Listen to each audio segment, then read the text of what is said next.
just after 5 o'clock. Sorry for the delay. We've had some technical difficulties up here.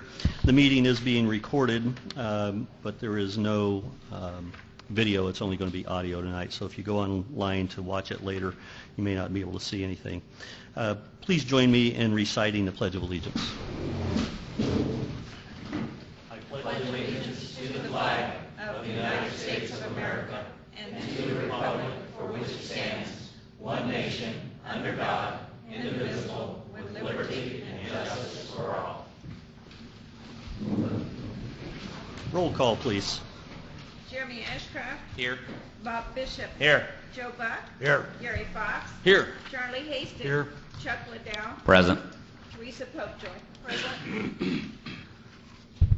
All members are present. Approval of minutes, please. Your Honor, I ask that we accept the minutes as presented. Second. It's been moved and properly seconded. Is there any discussion? Hearing none, we'll call for the vote. Chuck Liddell. Yes. Teresa Popejoy. Yes. Jeremy Ashcraft. Yes. Bob Bishop. Yes. Joe Buck. Yes. Gary Fox. Yes. Charlie Hastings. Yes. Minutes are approved on a vote of 7 in favor, 0 against. Under comments of the mayor, I thank you, council, for your understanding and working with me on the budget. I look forward to our first budget meeting. It's going to be held on August 18th, possibly on the 19th as well. We did come in under the maximum allowable, and I'm confident that it's a good budget. It's something we can all live with and be proud of. Additionally, we have made some significant progress on the development agreement. I hope to have that in your hands later this week. It's right now we're going through one more review from our legal side. Hopefully I'll have it tomorrow, as early as tomorrow, but I fully expect for it to be out before the week is over. Are there any petitions or comments of citizens? John? State your name, please. John Hipskin, Director, Cleto, 311 South 5th Street. Good evening. In 2009, both the city and the county had a resolution or an ordinance that adopted a combination of $40,000 to a program called Succeed. And the Succeed program in the course of the last 2 or 3 years has died out. Cleto carried initially the $40,000 on its books. $23,000 was awarded the first 3 years of the program, which leaves $17,000 in an open account called Succeed. The funds were specifically designated to go to the Succeed program. Therefore, the program ceases to exist. I made the same presentation to the county commissioners about 2 weeks ago, and the $17,000 I suggest we distributed $8,500 to the city and $8,500 to the county because they both funded the program jointly in 2009. I'm waiting to hear back from the county. John Hillis was to let me know in what form or how to present that check to them. They weren't sure how to accept the money back, which is probably unusual to give seated money back. But I just wanted to make you aware of it, and my board has already voted to split those remaining funds and distribute them accordingly to the city and the county. So however you need to do something, or if we just issue a Cleto check to the city, however you want it done. John, we will ask Clerk Treasurer Hayworth to follow up with you and to figure out the best way to do that. We'll certainly allow her to make that decision and recommendation. Okay. All right. Thank you, and thanks for the good news. Thanks, John. Thanks, John. Are there any more petitions or comments of citizens?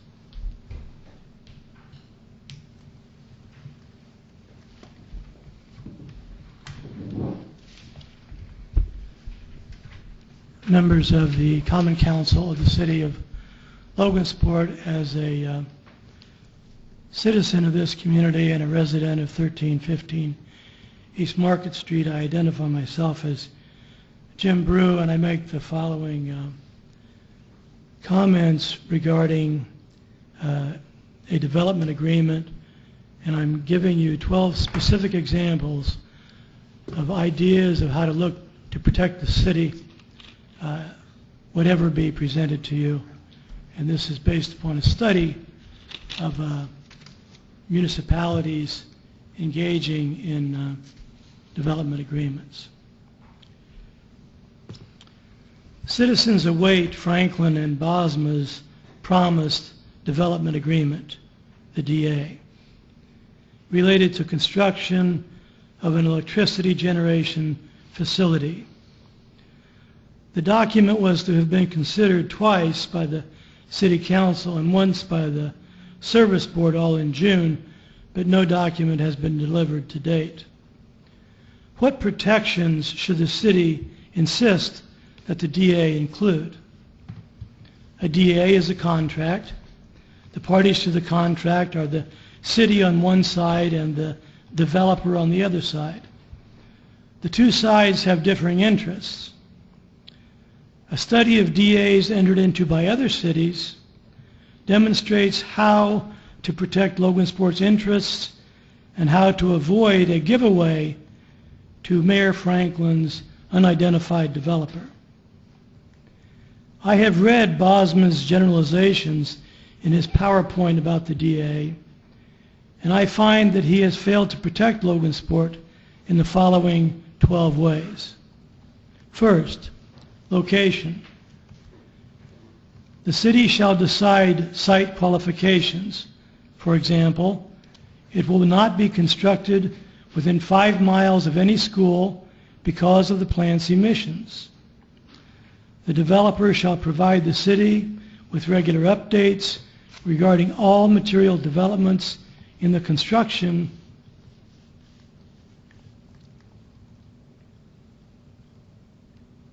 all material developments in its site search. Thank you.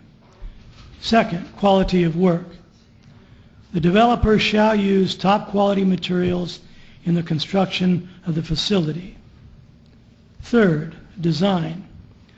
The developer shall submit to the city for its review and comment, but not approval, a site plan, a conceptual design plan with scale relationships and square footages and elevations, approximate timelines for completion, including key milestone dates and preliminary cost estimates for construction. 4, social commitments. The developer shall give priority to the residents of the LMU service area, both during its construction and operational phases, such that at least 40% of the total workforce is local people. Further, at least 30% of the amounts expended by developer under contracts entered into by developer for construction and construction-related services shall be paid to Logansport-based businesses. Developers shall pay all employees the prevailing wage or greater. 5th, environmental. Developer agrees to construct and operate the electric generation facility with state-of-the-art technology, including monitoring equipment for daily air, water, and land emissions.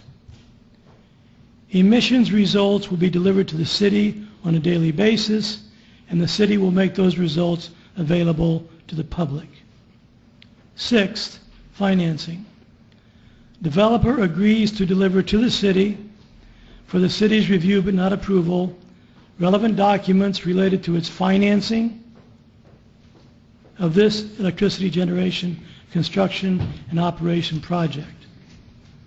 Developer agrees not to enter into any mortgage unless such mortgage provides that the mortgagee cannot transfer or assign its interest in the mortgage without the city's written consent. Developer will only enter into a mortgage if it provides that upon foreclosure, the mortgage bank steps into the developer's shoes and must perform all of the developer's obligations under this paragraph. 7, report. Developer shall make an annual report to the city concerning its progress under this agreement. 8, financial statement. Developer shall produce unaudited financial statements concerning all of its business operations on a quarterly basis to the city. Annually, the developer shall produce an audited statement to the city. 9, negative covenants. During the first 5 years of this contract, the developer is prohibited from transferring any aspect of its ownership. Further, developer shall not at any time enter into any financing unless any mortgagee having a right to foreclose on the facility executes an agreement satisfactory to the city. That is, mortgage bank must agree to all the terms of this agreement. 10, default. Any substantial failure by developer to perform its obligations under this agreement shall be considered an event of default. In the event that construction is suspended or discontinued for 45 days, the city may declare such an event as default by the developer. 11, remedies. On the occasion of the city's declaration of default by the developer, the city agrees to non-binding arbitration prior to the initiation of litigation related to that default event. 12, liquidated damages. If the developer is found to have defaulted regarding its obligations under this agreement, the developer shall pay to the city its actual damages and attorney fees, and in addition, developer shall pay liquidated damages to the city of $1 million per year for LMU's administrative expenses until the city contracts an alternative energy supplier. When the Utility Service Board and City Council members consider the DA, they should use these examples from other cities to help them protect Logansport. Thank you. Jim, were those studies from home rule states? When you share your homework with me and answer what you've done with the million, I'll answer that question. I didn't think they were. You Okay. don't Are there know any the more answer to that. petitions or comments You're of not a citizens? lawyer. Any more petitions or comments of citizens? Okay, reports from committees, boards, and commissions. We had a meeting of the utility committee and talked about raising stormwater rates and come to a somewhat of an agreement on that, of raising it for $1.38. We also had a Parks Committee meeting the same night addressing, I believe, 2 ordinances we have tonight, or resolutions. We had a Finance Committee meeting dealing with the transfer of funds and some other issues that are on the agenda for tonight. Public Safety Committee and ordinance dealing with legal issues for the police department. Public Works talked about the snow removal policy and visual upgrades to the council chambers. I think every committee had something to offer to this meeting. It's a very long agenda. Okay, under old business, ordinance 2014-22. Councilman Bishop, please. Ordinance 2014-22, amending the Logansport and Fringe Zoning Ordinance, Section 402, Flood Plan Overlay. Your Honor, I motion for a vote on ordinance 2014-22. Second. Ordinance 2014-22 has been moved and properly seconded. Is there any discussion? I see Aaron in the back of the room if there are questions. I would also add that I just received a letter this week that requires or demands basically that the city of Logansport adopt this ordinance and to have it on file, or we could lose any future federal funding. So with that, I'll call for a vote on ordinance 2014-22 on second reading. Jeremy Ashcraft? Yes. Bob Bishop? Yes. Joe Buck? Yes. Gary Fox? Yes. Charlie Hastings? Yes. Chuck Liddell? Yes. Teresa Popejoy? Yes. Ordinance 2014-22 passes on second reading on a vote of 7 in favor, 0 opposed. Next is Resolution 2014-27. Councilman Hastings, please. Resolution 2014-27, a resolution of the Common Council of the City of Logansport, Indiana, delineating the responsibilities of the animal control personnel. Your Honor, I call for a vote on Resolution 2014-27. Second. Resolution 2014-27 has been moved and properly seconded. Is there any discussion? Hearing none, we'll call for a vote on 1427. Teresa Popejoy, Yes. Chuck Liddell, Yes. Charlie Hastings. Yes. Gary Fox. Yes. Joe Buck, Yes. Bob Bishop, Yes. Jeremy Ashcraft. Yes. Resolution 2014-27 passes on a vote of 7 in favor, 0 opposed. Resolution 2014-28, Councilperson Popejoy, please. Resolution 2014-28, a resolution appropriating certain monies for unappropriated expenses for certain departments of the city government of the City of Logansport, Indiana for the year 2014. Mayor Franklin, I call for a vote on Resolution 2014-28. Second. Resolution 2014-28 has been moved and properly seconded. Is there any discussion? Hearing none, I'll call for a vote on Resolution 2014-28. Gary Fox, Yes. Charlie Hastings. Yes. Chuck Liddell, Yes. Teresa Popejoy, Yes. Jeremy Ashcraft, Yes. Bob Bishop, Yes. Joe Buck. Yes. Resolution 2014-28 passes on a vote of 7 in favor, 0 opposed.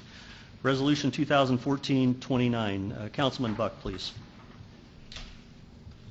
Resolution 2014-29, the Logansport Common Council amendment to the future land use map at 915 East Main Street, the Logansport Comprehensive Plan. I call for a vote on this motion. Second. Resolution 2014-29 has been moved and properly seconded. Is there any discussion? Call for a vote on Resolution 2014-29. Bob Bishop, Yes. Joe Buck, Yes. Gary Fox. Yes. Charlie Hastings. Yes. Chuck Liddell, Yes. Teresa Popejoy, Yes. Jeremy Ashcraft. Yes. Resolution 2014-29 passes on a vote of 7 in favor, 0 opposed. Resolution 2014-20, Councilman Ashcraft, please. I'm sorry, 2014-30.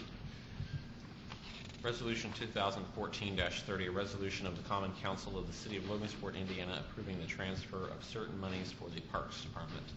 Mayor Franklin, I call for a vote on Resolution 2014-30. Second. Resolution 2014-30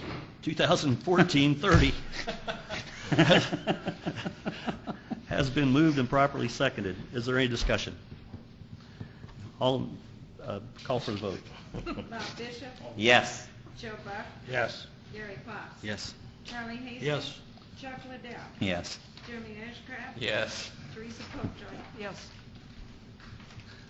Resolution 2014-30 passes on a vote of 7 in favor and 0 opposed. Resolution 2014-31, Councilman Fox, please. Resolution 2014-31, a resolution of the Common Council of the City of Logansport, Indiana, approving the appropriation for the purchase of visuals computer equipment. I motion for 2014-31. Second. Resolution 2014-31 has been moved and properly seconded. Is there any discussion? Mayor Franklin, I'd just like to make the statement that this is budgeted in the proposed 2015 budget, and while I feel that this is probably a useful piece of equipment for the council chambers, I really don't feel that it's an appropriate expenditure from the rainy day fund, and I would encourage council to wait until 2015 to get it.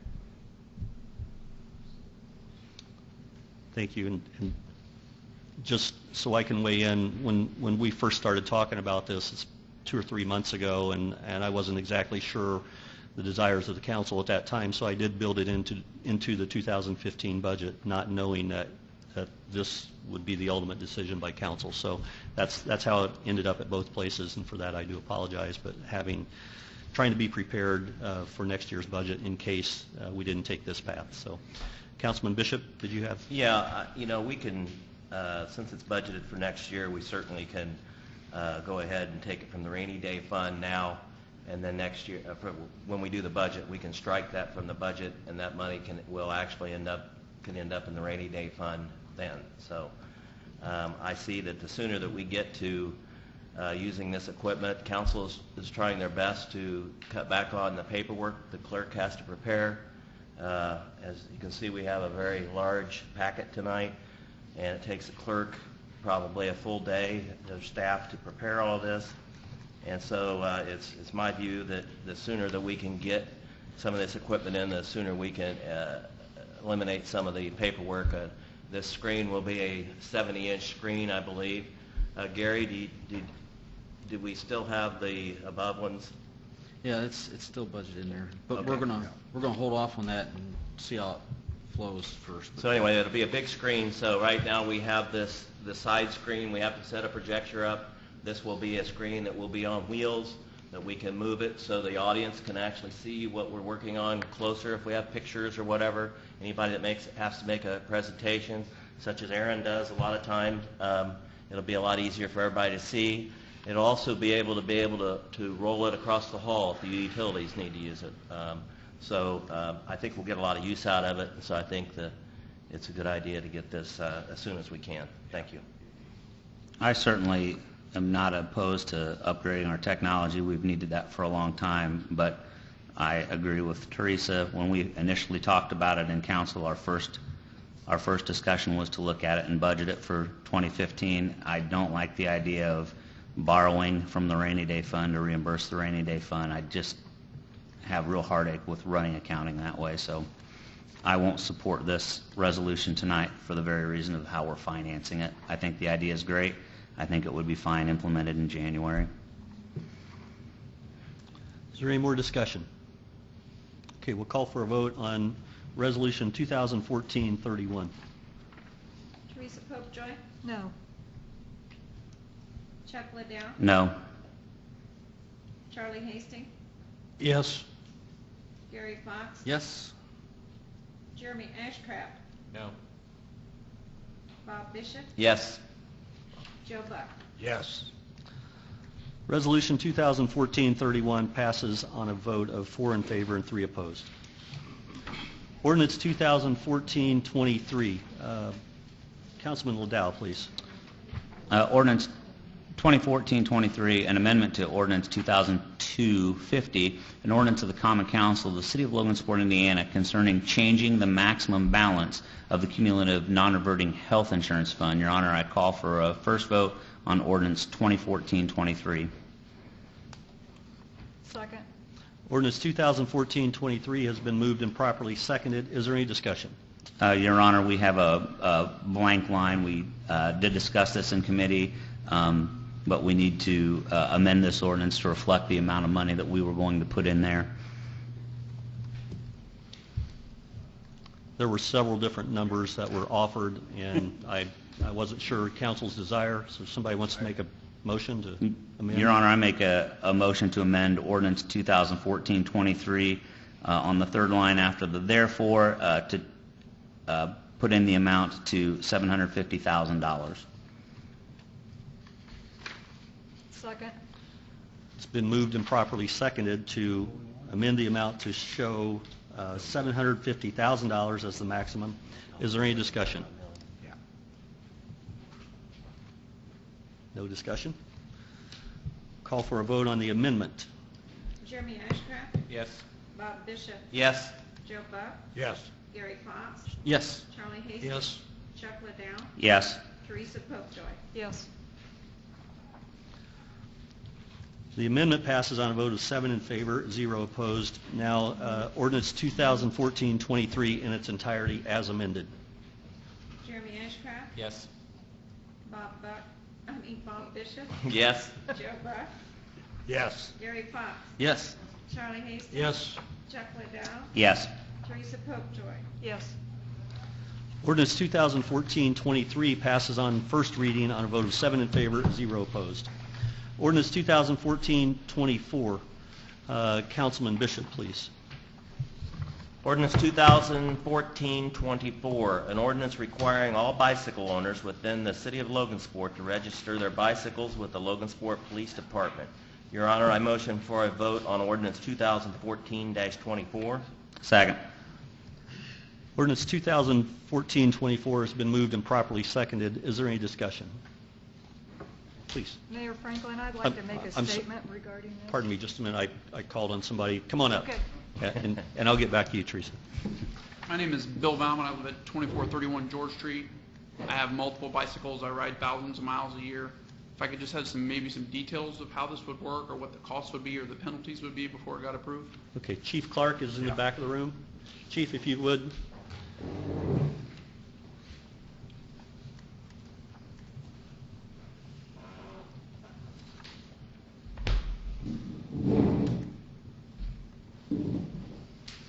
What's being proposed is a one-time $1 fee per bicycle.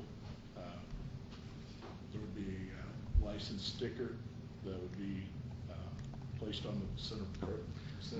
Chief, can you move the microphone over? There you go. Okay, center frame of the bicycle. The only time you would ever have to purchase another one is if you transferred ownership of the bicycle. So I hope that, So each bicycle would have to be registered? that's what's being proposed, yes. It would make it very easy. In June each year, we have a city surplus auction, and I think we got rid of 18 unclaimed bicycles. I think we got 6 or 7 that we've picked up since then. Trying to come up with a solution to combat the problem. And believe me, at $1, it's not a moneymaker for the city of Logansport, that's for sure.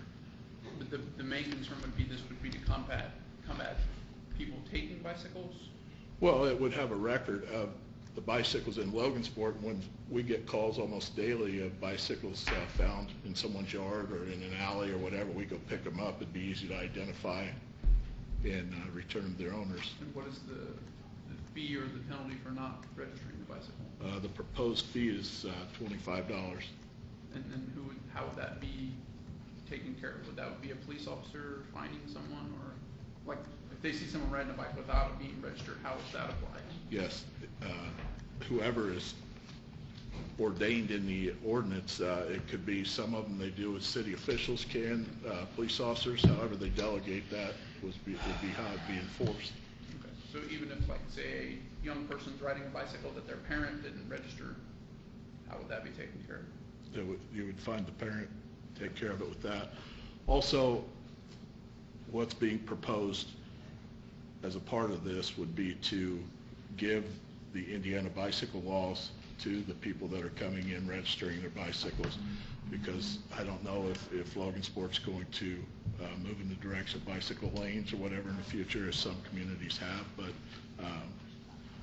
just, you know, the basic laws and city codes about, you know, riding on sidewalks and such like that, so. I would agree with that. That needs to be approached to teach people on bicycles the correct laws. But when I'm on a bicycle that weighs 16 pounds compared to a car that weighs 4,000, I think maybe the education should be maybe more on the person in the car. I mean, that's just my opinion. Being hit multiple times. I've never had a bicycle stolen in 36 years. So if the main concern is people stealing bikes, I can understand that. But if it's to maybe police the education thing, I think it needs to be both sides getting educated a little bit more. And I agree with people on bikes getting educated. I definitely do. But I definitely wouldn't support registering bicycles as a way to educate people. I think that's maybe not the best way to go about that. I don't know that we could require, I mean, it could be a voluntary thing for educating drivers. I don't know that we could require that. Would probably be something but from the state of Indiana. But I'm all for safety. I mean, whatever we need to do to try to accomplish, that's what we're after. All right. Thank you. Thank you. Councilperson Popejoy? Thanks, Bill. I'd just like to state personally, I don't have a problem with registering a bicycle, but I do feel that it should be a voluntary issue. I don't have a problem with paying $1 to get the tag and have the bike registered in the event there's a theft, but I do have a major problem with the $25 citation if they don't register. Getting information out on bicycle rules is great. Anything we can do to help educate the public, the children, the adults that are riding bicycles more. I encourage individuals to ride their bicycles, and it's great to have it registered in the event there's a theft or something. but fining or taking away a child's bicycle because the parent was unaware of this requirement or neglected care for this punishes the wrong person, and I cannot support a $25 citation fee. Chief? If I may say it again, I said that we would address the parent. I never said anything about confiscating a child's bicycle. Every ordinance or law has a punishment that can be set by you, but if you have a $2 or $3 penalty, you're probably not going to get a lot of compliance. It's like when you get a traffic ticket, it's $163 or $165 with court costs and everything. But that's totally your decision, what fine you set. That was just what was being proposed. I would love for everybody to come in and register and never collect a fine. But to me, there has to be something in place for the ones that don't. Councilman Bishop? Yeah, I know, first of all, I do know that you have a problem with a lot of kids will have a bicycle sitting out front, a kid will jump on it and ride it down a few blocks and abandon it. And so in that case, you have the ability, if it has a sticker on it, to get that back to the person it belongs to. If you don't have any identification on that bike, there's really no way for you to know where to give that back to. So I like that idea. I like the idea of educating the kids, or even adults, I guess, on what the rules are. I am wondering about the ticket. Could just as you give a traffic ticket or a speeding ticket, you have the ability to give warning tickets. Could we have a warning or give them an opportunity to say, okay, you don't have your registration, let's get in there and get that, and as long as they comply, we could maybe have some, you have discretion there, don't you? You always have discretion, yes, but as far as a warning ticket for an ordinance violation, I've never seen one. I don't know if it's something that we can do. I'm just wondering, instead of getting a $25 fine, if we could just get them in there to get that sticker, if we know that they need it, that takes care of that problem. If there's some way we could do that without just giving them a ticket right off the bat, I think that would be helpful. Right. I agree. If something can be worked out like that, that's But fine. I definitely support the idea of, I like the idea of getting some kind of identification on them. Because we're not doing it, I mean, the police department doesn't benefit from these fines. It goes into the general fund. It's not a moneymaker for the police department. We're just trying to get something accomplished, and that's what was proposed. Councilman Buck? Mike, how about if we had, if you did issue a warning or a citation, if they complied within 30 days, it's taken care of. No charge? I'm okay with that. Would that work? Sure, if you would like to offer the amendment, we would certainly entertain the language, or council, if you prefer, this is first reading, you have another 30 days to finesse and to make this exactly as you want it to read, but I think you've come to consensus that you don't like everything that's contained in this, and so I would encourage you to consider that if you adopt first reading tonight and then work on it in the next 30 days. Your Honor, I would like to make a motion to table this in light of the issues that have come up, some ideas that we talked about in committee that we haven't discussed here tonight, and then the discussions that's brought up. I think that this would benefit from another committee meeting with some people maybe from the biking community to come in, along with from an educational standpoint, which we talked about. I came up with some ideas that we could work through the school corporation. I think that there is a lot of rough edges, that as opposed to going through and making 7, 8, 9 amendments, that we table this and bring it back after another committee meeting. So I make a motion to table ordinance 2014-24 till a later date. Second. And you want to have another committee meeting? Right. Yes, sir. Okay, Councilman Buck made the second? Yes. Yes, Councilman Buck made the second. Is there any more discussion? Okay, we have a motion to table ordinance 2014-24, and are we going to bring it back next month at our next September 2nd meeting? Yeah, that would be fine. Yeah. Okay, it's been moved and properly seconded to table ordinance 2014-24 until September 2nd. Call for a vote on the amendment to table. Jeremy Ashcraft, Yes. Teresa Popejoy, Yes. Bob Buck, Uh, Bob Bishop, Yes. Bob Bishop, Yes. Gary Fox, Yes. Charlie Hastings. Yes. Chuck Liddell, Yes. Teresa Oakland, Yes. I don't get a vote? Joe Buck. Joe Buck. Yes. Joe Bishop. Joe Bishop. Joe Bishop. Ordinance 2014-24 is tabled until, for consideration on September 2nd. Thanks, Mike. Caught that. Ordinance 2014-25.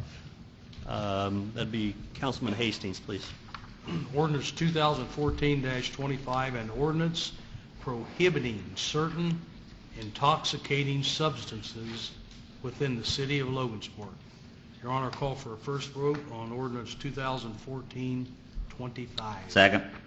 It's been moved and properly seconded. Chief Clark remains at the microphone. I think he has something to add to this. If I could, with your approval, if we could table this, I've met with the city attorney, and in light of the new law that just came effect July 1st, there's going to need to be a little more research on this to make sure we're good to go. So if I could ask for that a little bit of time to bring it back to council once we've visited a few other things. Your Honor, I make a motion to table ordinance 2014-25 and indefinitely until we want to bring it back. Second. Who made the second? Charlie. Charlie. We have a motion and a second to table ordinance 2014-25. Is there any discussion? Call for a vote on tabling ordinance 2014-25. Bob Bishop, Yes. Joe Buck, Yes. Gary Fox, Yes. Charlie Hastings. Yes. Chuck Liddell. Yes. Teresa Popejoy. Yes. Jeremy Ashcraft. Yes. Ordinance 2014-26. Councilperson Popejoy, please. Ordinance 2014-26, an ordinance requiring all business and residential owners within the city of Logansport to register their alarm systems with the Logansport Police Department. Mayor Franklin, I call for a vote on ordinance 2014-26. Second? Ordinance 2014-26 has been moved and properly seconded. Is there any discussion? Your Honor, I have some discussion. We talked about this again in committee, and I went out and talked to several people and several businesses. And when we talked with Chief Clark, a lot of these people were on the understanding that when they registered with a security company, be it ADT or any of those, that there was correspondence with the local authorities that that address was registered. A lot of these people didn't know that they didn't have this, and so. As most of you know, home security is expensive. The major purpose of Ordinance 2014-26 is to assist LPD in contacting people when you have false alarms and then making them held accountable when they continually have false alarms, because, of course, when they're notified, they respond every time, and that can become, wasteful from a fiscal standpoint if it's the same house 20 times. So, but the one thing that I have thought about is, since this is primarily something that benefits LPD and increases the effectiveness of their manpower, I think that asking these residents to come in and pay is probably something that we shouldn't do. I think it sends the wrong message, and so I would like to see this ordinance pass as is, except we strike the third whereas, that it is a free registration fee. So I guess, long story short, I'd like to make an amendment or propose an amendment to ordinance 2014-26 to strike the third paragraph that reads, whereas Logansport Police Department will require each business and registration owner to pay a one-time registration fee of $25 for businesses and $5 for residences. I would just like to strike that from that. That's my proposed amendment. Second. Ordinance 2014-26 has an offer to amend striking the third whereas. Is there any discussion regarding the amendment? My only question with that, I don't have a problem with the amendment, but my question is, where else does it state instructions for registering or how the police department's going to go about that, or have I overlooked it? Well, they'll need to come to the, excuse me, to the police department, and how we set it up was when they came in to pay their registration fee, they would complete a packet that we have, and which will be kept on file. But I'd like to add something on, if I may, on Councilman Liddell. It's not just a police issue. To me, it's a city issue, because not only the cost of responding and the cost of liability, the cost of liability, we have officers that are running hot with red lights and siren. You know, someone could pull out, there could be an accident. So we respond to these alarms, each and every one, as if it is an active burglar alarm, hold-up alarm, or whatever. So it's not just the cost of gas and man hours to me. There's some liability there also. But I'm not worried about the fee. If that's what you decide, that's fine.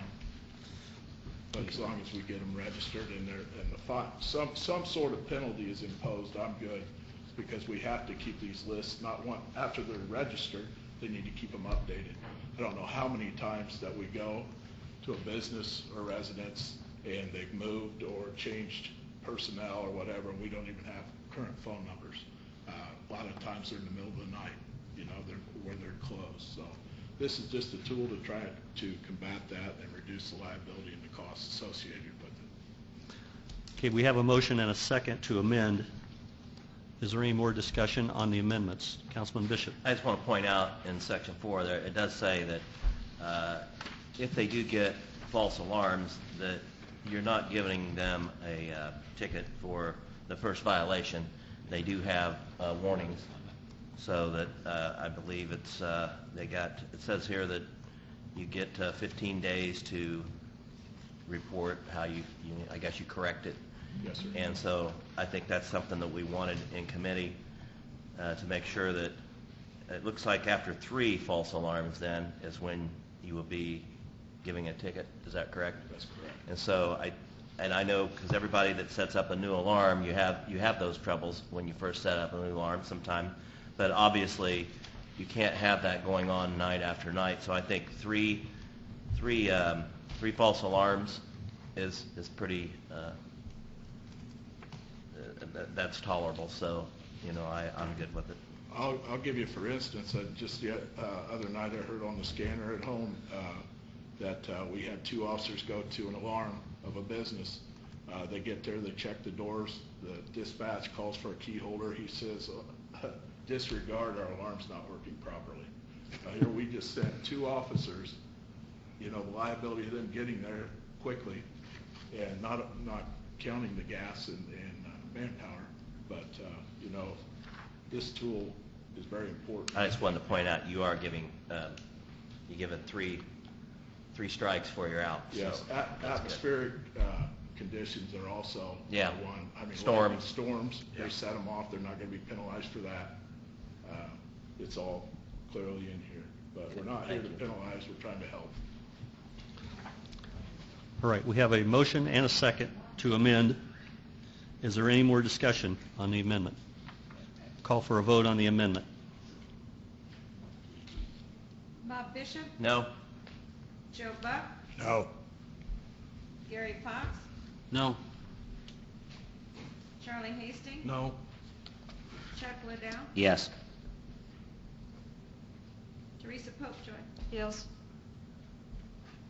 Jeremy Ashcraft. Yes.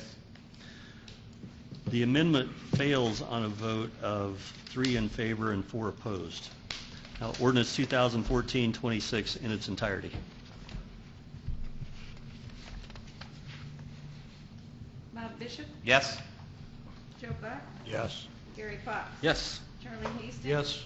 Jeremy Ashcraft, Yes. Chuck Liddell, Yes. Teresa Popejoy. Yes. Ordinance 2014-26 passes on first reading on a vote of 7 in favor, 0 opposed. Thank you. Ordinance 2014... Mayor? Yes. I have a question. Mike, can you come back for just a second, please? One of the questions that I'm thinking about deals specifically with, from a business standpoint. So let's take Logansport Community School Corporation, for instance. They have 8, 9 facilities. Are they going to be charged $25 per facility or $25 to register their businesses? However you guys set it up, I would think individually, I mean, that's how we have a lot of their key holders now. There's different janitors at this building versus this building versus this, but however you decide. Well, we've decided it says $25 for businesses. So if that would be one business, I don't want to see a business get stuck with multiple properties, adding another $500 to their bill. So Wouldn't this not be per an alarm system? Isn't that what this is based off of? So if the school has several different alarm systems, and that's what the cost would be then per alarm system? I would say, if you're asking my opinion, would be per site, per alarm system. But, if you guys want to change it, however, I just want accurate information is what I'm after. Okay, thank you, Chief. thanks, Mike. Ordinance 2014-27. I think that's going to be Councilman Buck. Ordinance 2014-27, ordinance pertaining to economic development efforts concerning the City of Logansport and the City of Logansport Economic Development Organization. Your Honor, I call for a vote on 2014-27. Second. Ordinance 2014-27 has been moved and properly seconded. Is there any discussion?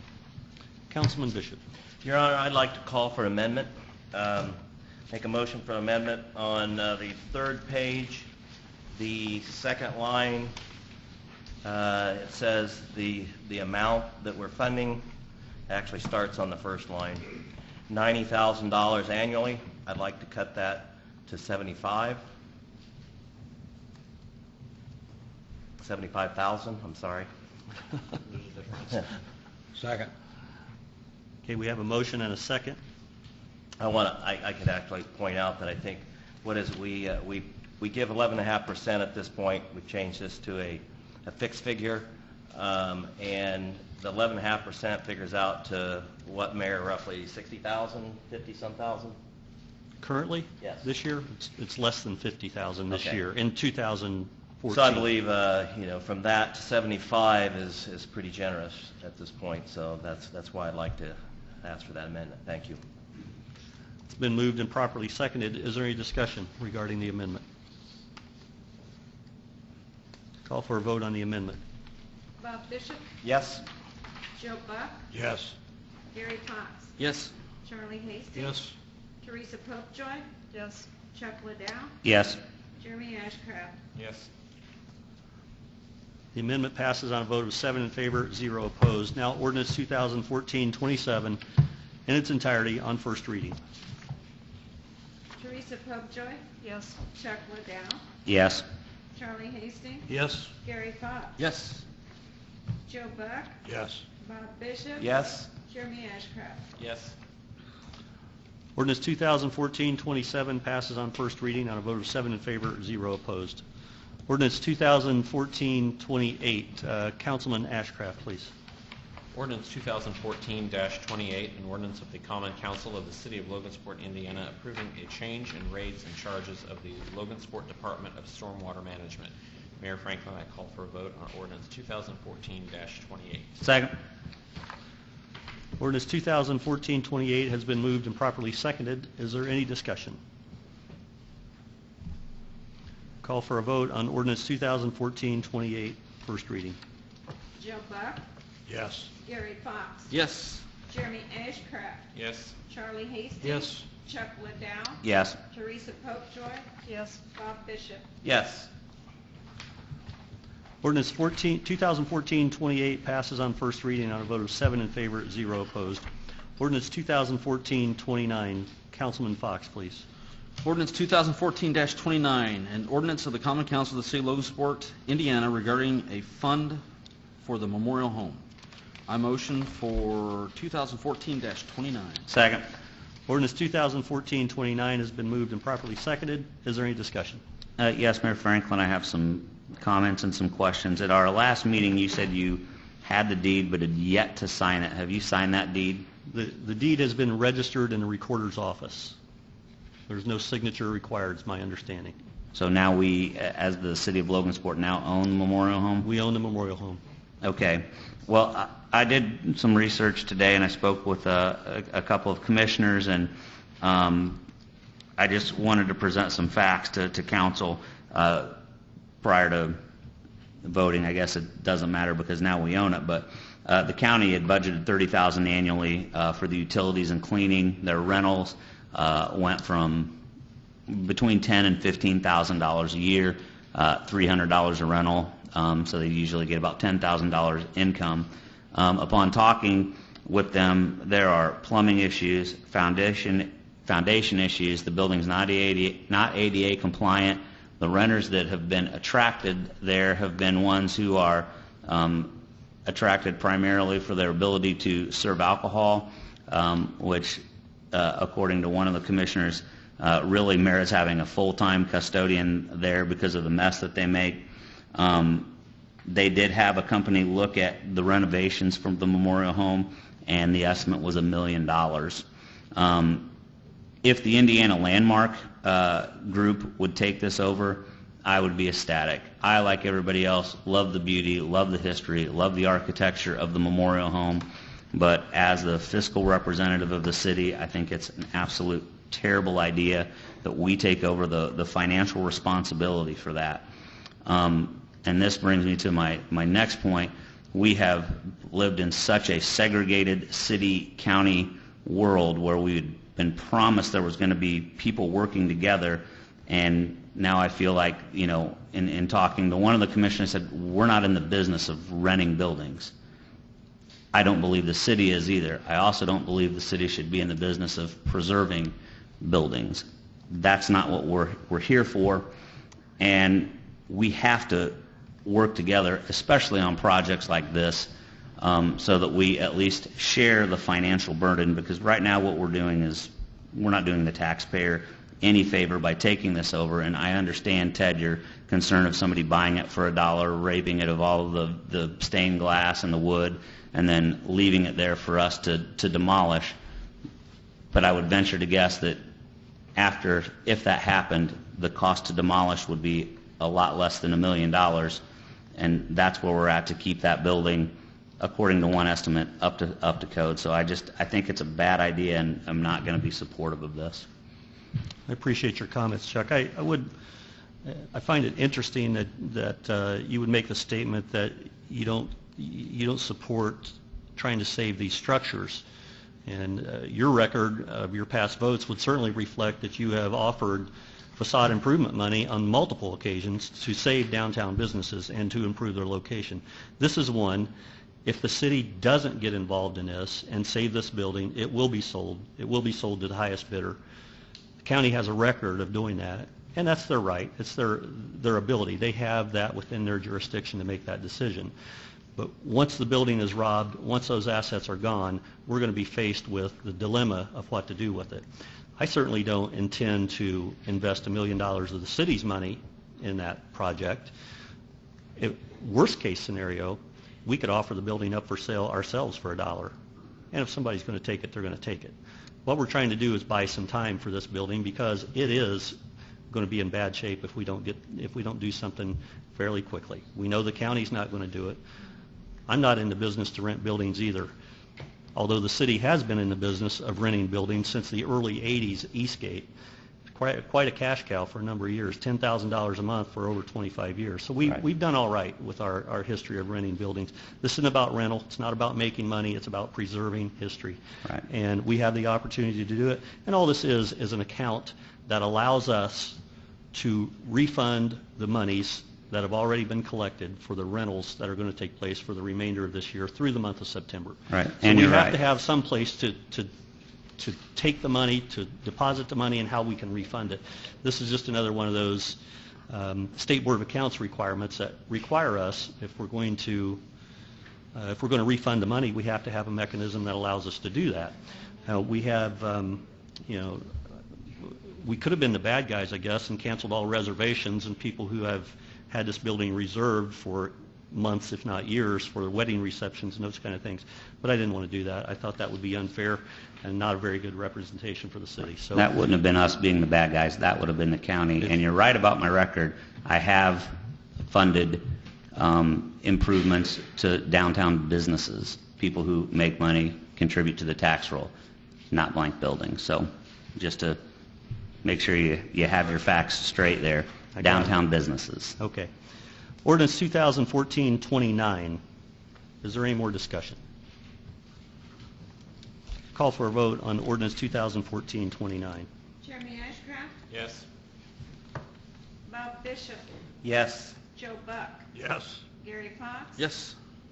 Charlie Hastings. Yes. Chuck Liddell. No. Teresa Popejoy. No. Ordinance 2014-29 passes on a vote of 5 in favor and 2 opposed. A point of order, Your Honor. On line number 3, it says the Common Council hereby appropriates money from the rainy day fund, and that's it left in blank. Can we do that next one? Legal counsel advises me that we can fill in the blank next month. Okay. We'll do that Second reading. on second reading. All right. Ordinance 2014-30. Councilman Liddell. Ordinance 2014-30 for the rezoning of 915 East Main Street, Logansport, Indiana. Your Honor, I call for a first vote on ordinance 2014-30. Second. Ordinance 2014-30 has been moved and properly seconded. Is there any discussion? Call for a vote on ordinance 2014-30. Bob Bishop, Yes. Joe Buck, Yes. Gary Fox. Yes. Charlie Hastings. Yes. Chuck Liddell. Yes. Teresa Popejoy. Yes. Jeremy Ashcraft. Yes.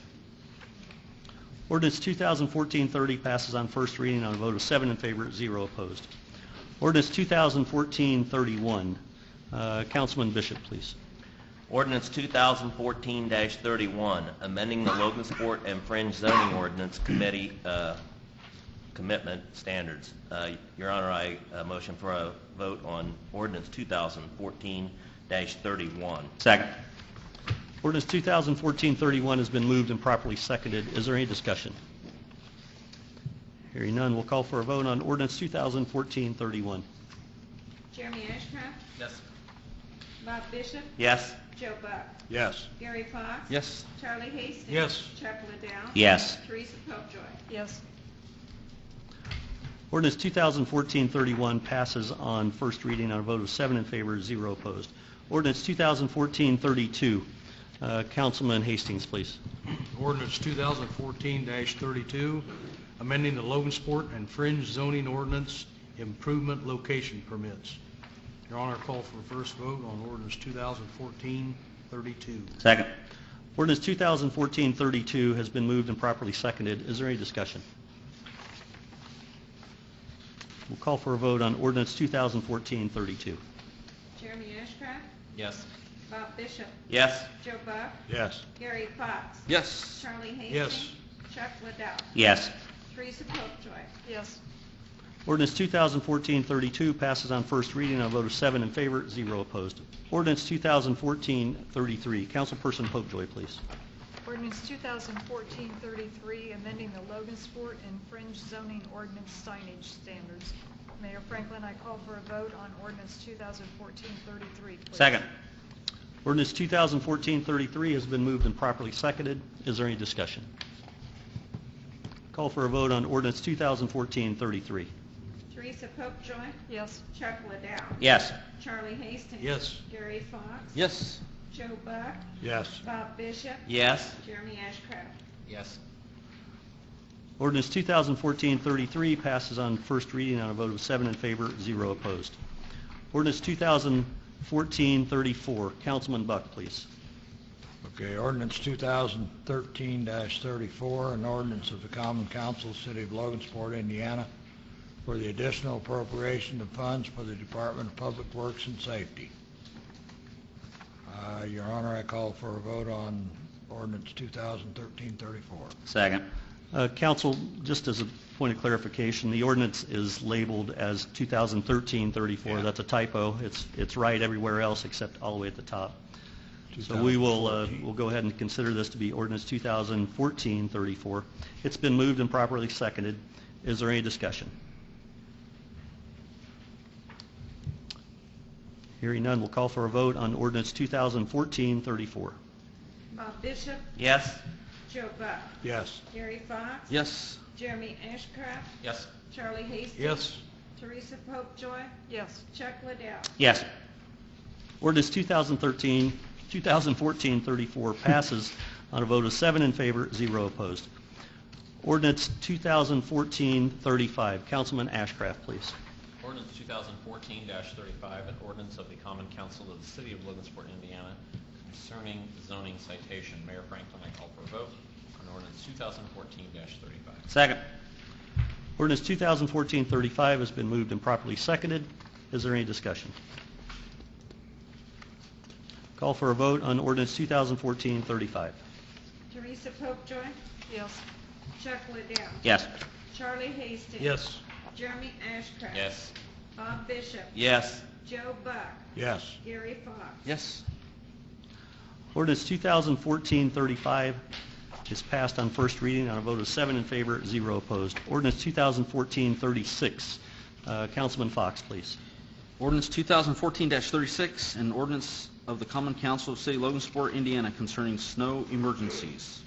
I motion for ordinance 2014-36. Second. Ordinance 2014-36 has been moved and properly seconded. Is there any discussion? Call for a vote on ordinance 2014-36. Gary Fox, Yes. Charlie Hastings. Yes. Chuck Liddell, Yes. Joe Buck, Yes. Bob Bishop. Yes. Teresa Popejoy, Yes. Jeremy Ashcraft. Yes. Ordinance 2014-36 passes on first reading on a vote of 7 in favor, 0 opposed. Ordinance 2014-37. Councilman Liddell, please. Ordinance 2014-37, an ordinance of the Common Council of the City of Logansport, Indiana, approving the appropriation for the construction of a spec building to be located in the Cass Logansport Industrial Park. Your Honor, I call for a first vote on ordinance 2014-37. Second. Ordinance 2014-37 has been moved and properly seconded. Is there any discussion?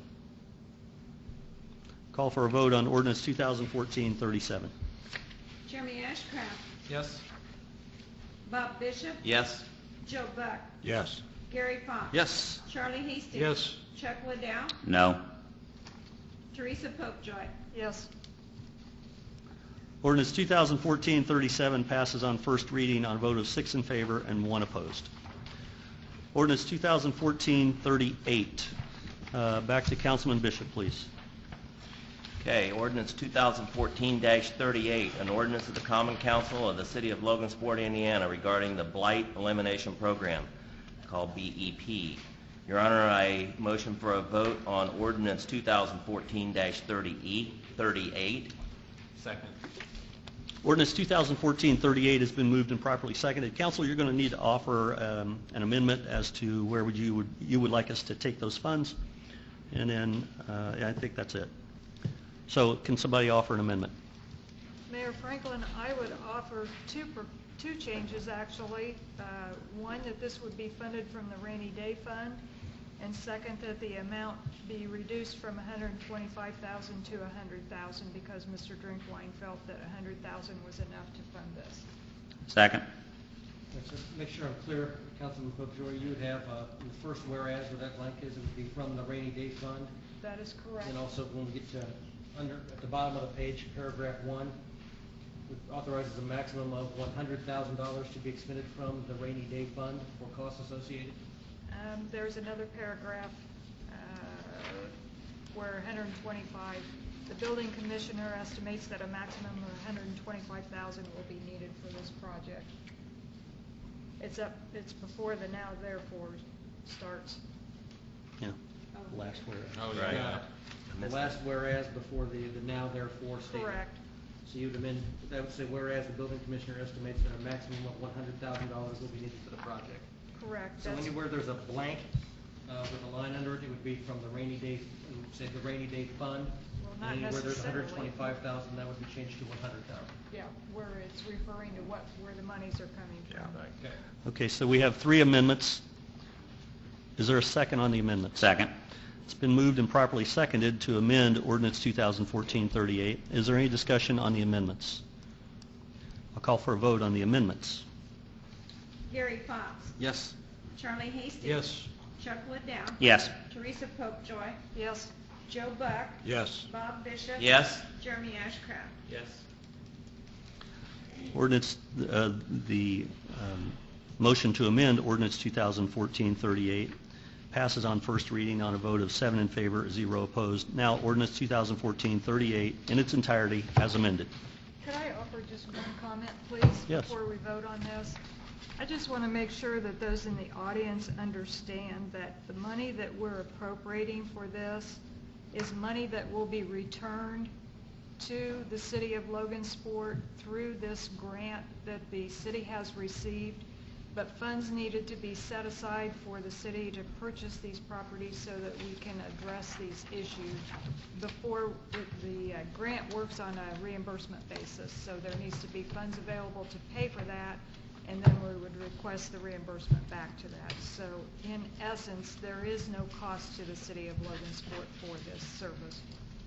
And I have to commend Building Commissioner Bill Drinkwine. He has really carried the ball on this from the beginning and is credited with investing so many hours of his time to get it to the point where it's at.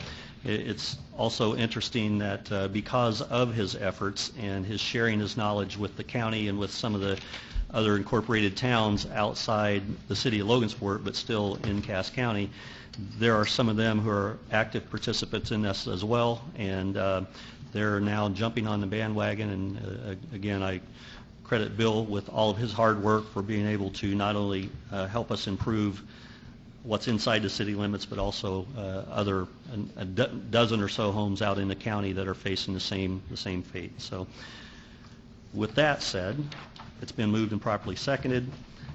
Is there any more discussion regarding ordinance 2014-38?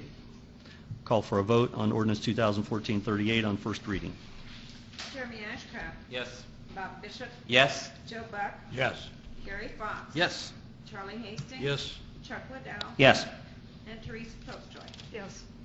Ordinance 2014-38 passes on first reading on a vote of 7 in favor, 0 opposed. Are there any board member comments? Any miscellaneous business, including matters not already considered? Hearing none, I'll entertain a motion to adjourn. So moved. We're adjourned.